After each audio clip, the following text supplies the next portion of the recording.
Hello everybody, today we are test driving 447 Mercedes Vito, which came in DPF problems. The problems has been solved.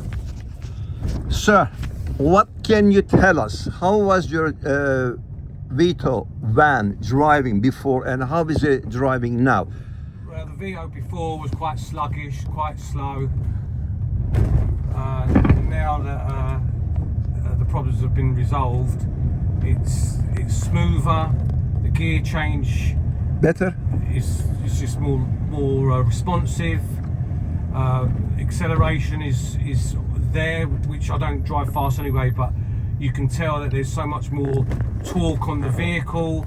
There's like no smoke coming from the back when I put my foot down.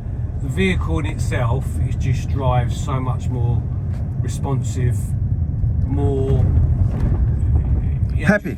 Are you happy? Yeah. I'm very happy, yeah. Yeah, very happy. I was Excellent. very sceptic at the beginning, but rest assured, Erin is like a doctor. He knows what he's doing.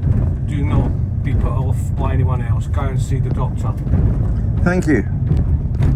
We are Supreme DPF Cleaning, also known as Moorhouse Garage, located in Westerham, Kent. Our postcode is Tango, November 16 to Echo Tango.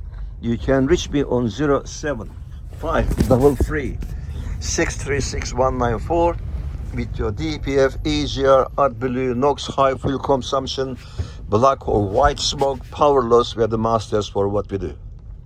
Please click on like button and subscribe my channel for further more educational videos. Thanks for watching.